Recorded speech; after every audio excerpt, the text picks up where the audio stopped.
Well, good evening once again. Day 1238 now of the Trump administration, 146 days until our next presidential election. Protests continue unabated as George Floyd's brother calls on Congress to enact change, and the president tries to decide where he will land as our nation faces a reckoning on policing and justice and inequality.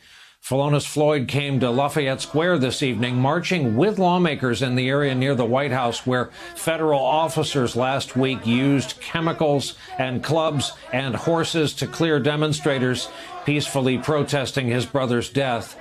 This was a day after a day, on Capitol Hill, where lawmakers on the House Judiciary Committee heard his plea to change policing across our country. I can't tell you the kind of pain you feel when you watch something like that.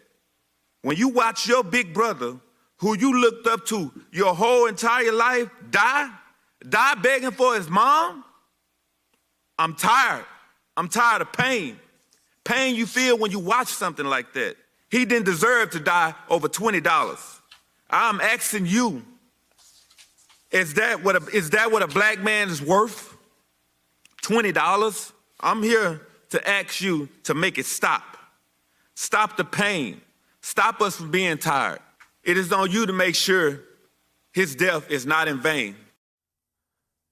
By the way, news out of the Twin Cities, where we've learned that Thomas Lane, one of the officers charged in connection with the death of George Floyd, has been released on $750,000 bail. President has yet to come out with any definitive proposal to address police reforms, even though House Democrats, Senate Republicans are working on their own pieces of legislation. White House aides are said to be working on the issue, but this afternoon during a meeting with African-American supporters, Trump avoided specifics, instead focused on what he says has already been achieved.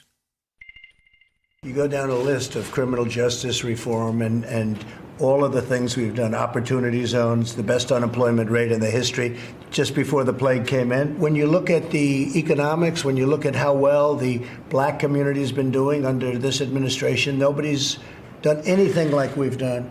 And a big thing is criminal justice reform. I keep hearing about, criminal justice reform, and everyone's trying to take the credit. And that one, I will say, we will take the full credit, because they couldn't have done it without us. And you don't need closed police departments. No, we need the police.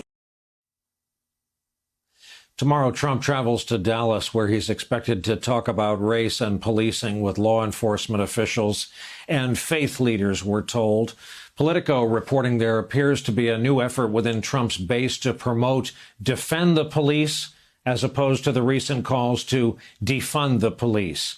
White House is now defending Trump posting a false conspiracy theory about the video that shows the 75-year-old man in Buffalo, the protester, knocked down by police officers. The false tweet calls it a, quote, setup.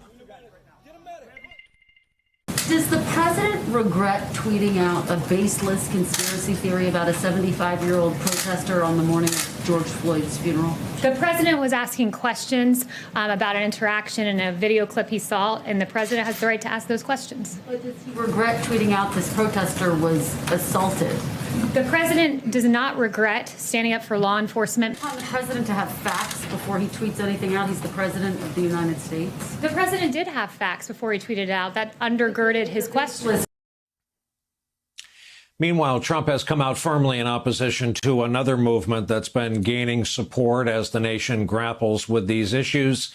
He says he is now firmly against renaming the various U.S. military bases named after Confederate commanders, writing, quote, "These monumental and very powerful capital P bases have become part of a great American heritage and a history of winning victory and freedom. Therefore, my administration will not even consider the renaming of these magnificent and fabled military installations."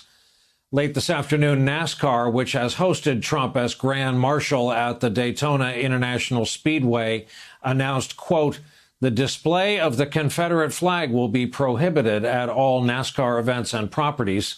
The ban, by the way, was requested by Bubba Wallace, the only black driver currently in NASCAR's upper echelon. House Speaker Nancy Pelosi is now calling for the removal of statues of Confederate soldiers and officials from the U.S. Capitol. There are 11 of them. In Portsmouth, Virginia tonight, demonstrators took the heads off of 4 Confederate statues, pulled one down using a tow rope as police stood by. Amid all of that, Trump is now getting ready to get back on the campaign trail with his first rally in nearly 3 months, taking place next Friday night.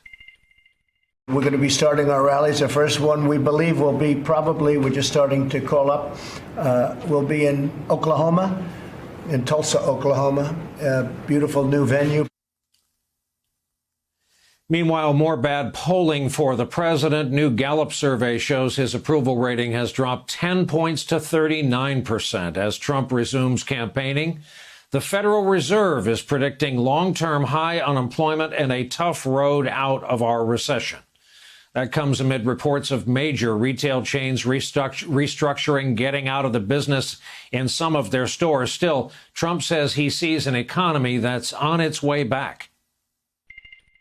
We are doing well in so many ways. We're really doing a financial comeback. The jobs numbers were fantastic. I think that the economy next year will be maybe the best it's ever been.